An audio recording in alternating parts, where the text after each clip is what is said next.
6 de la mañana, 14 minutos. Otra de las grandes noticias hoy en el país tiene que ver con una muy buena. Y es que se acaba la emergencia sanitaria producto de la pandemia que vivimos en estos últimos 2 años en el país. El 30 de junio finaliza la emergencia sanitaria por el COVID-19. Doctor Fernando Ruiz, ministro de Salud, muy buenos días. Bien, un saludo para ti, para todos los integrantes de la mesa, a todos tus oyentes.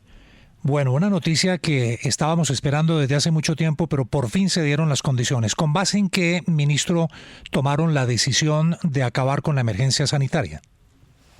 Mira, William, nosotros hemos tomado desde el 12 de marzo de 2020 la decisión con base en tres consideraciones. Se requería la emergencia sanitaria para tres aspectos fundamentales. Primero, poder ampliar la capacidad de cuidado intensivo, tema al cual, y la capacidad del sistema, tema al cual llegamos a más de 13.000 camas, una capacidad suficiente de atención. También ya se implantó y se logró implantar el Plan Nacional de Vacunación. El segundo tema era, a partir de esto, reducir la mortalidad, y el tercero era también posibilitar la apertura económica, social, la reactivación económica. Las dos condiciones, la de crecimiento del sistema y la de reactivación económica y social, claramente se han logrado. Los niveles de crecimiento y actividad del país ya son sobresalientes.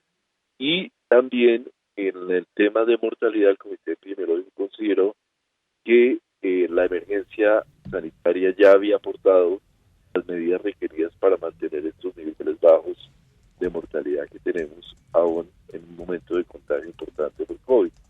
Pues bajo esas consideraciones se consideró que era muy importante tratar de iniciar ya el proceso de normalización del funcionamiento del sistema de salud y de todas las otras actividades y normas que dependían y que estuvieron colgadas durante estos 840 días de la emergencia sanitaria, no solo del sector salud, sino todos los sectores de la sociedad y la economía. Entonces, bajo estas consideraciones considero que era importante hacerlo. Ministro, buenos días.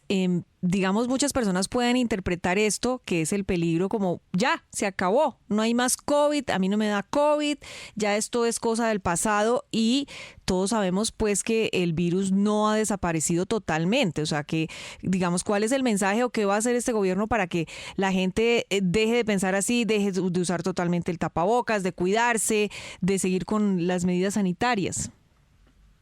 Excelente pregunta. Y porque la realidad es esa, la pandemia continúa y probablemente el COVID llegó y convivirá con nosotros durante mucho tiempo. Esa es la realidad. Entonces, bajo esa realidad nosotros tenemos la certeza de tener un alto nivel de protección, de inmunidad ya importante lograda con el plan de vacunación, pero todavía nos hace falta. Entonces, el objetivo es claramente llegar a final del año a un 80%, a un 90% de personas vacunadas con una dosis, 80% con dos dosis y 70% con refuerzos. Y en eso tenemos que ser solidarios todos. Hay suficiente acopio de vacunas, continuamos con el plan de vacunación ya institucionalizado, y lo que queda es el llamado a toda la población a continuar protección, refuerzos en niños, refuerzos en mujeres embarazadas. Y evidentemente continúan algunas medidas, uso de tapabocas en ciertos ambientes, y la posibilidad, si como en cualquier momento hay una situación de cambio en la situación epidemiológica, pues volver a implantar medidas que sean necesarias. Pero la epidemia Sí. continúa, tenemos que ser conscientes de eso. Señor ministro, dos facetas económicas de este mismo tema. Uno, ¿qué va a pasar con las acciones o maniobras económicas que permitían o que había habilitado la emergencia sanitaria? Y dos, ¿cuál fue el costo para el presupuesto nacional, para las arcas nacionales de esta emergencia sanitaria? Mira, la emergencia sanitaria, la inversión del FOME fue una inversión importantísima en Colombia, fue uno de los países de Latinoamérica de este nivel de desarrollo en el mundo también, que más invirtió. Nosotros invertimos 45 billones de pesos en la emergencia del gobierno nacional, 15 billones, más de 15 billones en temas de salud, de los cuales cerca de 4,5 billones fueron en el Plan Nacional de Vacunación. Todas las medidas, aquí hay una cantidad de medidas que la gente conoce, medidas en las cuales se ha subsidiado, por ejemplo, se han dado diferentes subsidios, se ha subsidiado la cotización a los servicios de salud que ha beneficiado más de 2 millones de personas. Esas medidas, algunas de las medidas cesan con la emergencia sanitaria, pero en eso están previstos ya mecanismos, como por ejemplo de pagos parciales o de cotizaciones parciales que permitirán a la gente modular, hacer el cambio y la transición. En eso estaremos expidiendo también ya los respectivos actos administrativos en los próximos días. Hay que continuar, por ejemplo, con los avances en telemedicina que se lograron y la población ya se acostumbró a buenos servicios de telemedicina y otros servicios que son así importantes.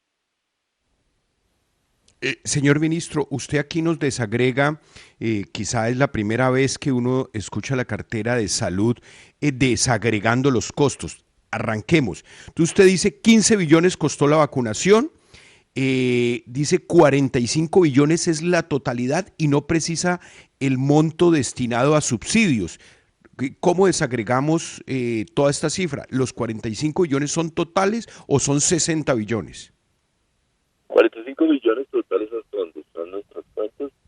En salud, 15 billones son el total de la inversión en salud. Esto incluye, recordemos, compra de ventiladores, compra de equipos, instalación, construcción de unidades de cuidado intensivo que se construyeron en el país, y el plan de vacunación son cerca de 4.5 billones. Ministro, buenos días. Lo saluda Juan Lozano con mi reconocimiento por su esfuerzo y su trabajo a lo largo de este periodo tan complicado.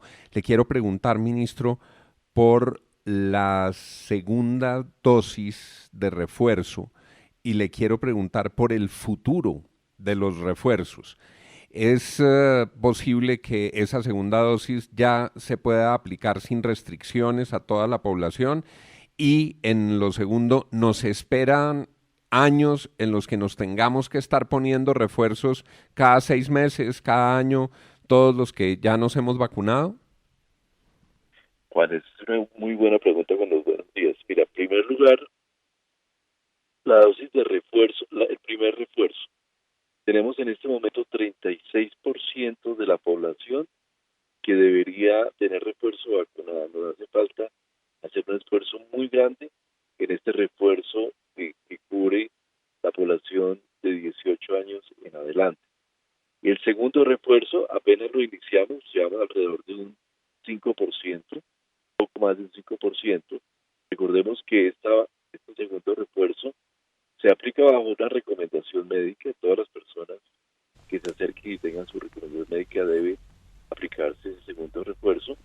Tenemos hemos consolidado, en estos días se expedirá una resolución, ya hay un decreto que ya se expidió el gobierno nacional, en consolidar lo que se llama la reserva estratégica. Nosotros tenemos que tener y mantener un número suficiente de vacunas para garantizar que las personas se continúen vacunando. Ya hay un problema, no un problema, sino un tema con los refuerzos, con los 6 meses, refuerzos cada 6 meses, y es que estamos esperando que empiecen ya a llegar al mercado, al sector salud, vacunas con una duración de inmunidad mayor a 6 meses. En esto avanzan procesos de investigación. Pero lo que sería la expectativa, porque el COVID llegó para quedarse, es que ojalá lleguemos a un modelo donde tengamos un refuerzo anual, ojalá ligado a otras vacunas de población adulta como es la vacuna de influenza. Pero realmente hay que entender que el COVID es un virus que llegó, que va a mantenerse con nosotros y que seguramente, mientras no tengamos nuevas variantes, que es un riesgo que evidentemente subsiste, el escenario sería de vacunación periódica. Señor ministro, ¿por qué no nos habla de cuál es la realidad sobre la capacidad de las UCI antes de la emergencia sanitaria y cómo queda y cómo la deja el gobierno después de la emergencia sanitaria? Y también cuál es la deuda exacta con la que queda el país, el gobierno con las clínicas y los hospitales luego de la emergencia sanitaria. Mira, esas son muy buenas preguntas. La primera es Y nosotros pasamos de 5.300 a 13.100 en el momento de mayor crecimiento. En este momento estamos manteniendo un uso más o menos de unas 6.100 camas que se están utilizando en el día a día, y están siendo utilizadas. Tenemos un excedente, un número importante de camas que están instaladas, pero que no están utilizando, están, digamos, allí en reserva. Y lo que se está planteando es iniciar, ya pasada la emergencia, un proceso de reconversión de esas camas para mantenerlas en reserva y reponer aquellos equipos, por ejemplo, ventiladores que están ya muy viejos y que las entidades, especialmente los hospitales públicos, pueden hacer el recambio para mantener una capacidad de cuidado intensivo suficiente.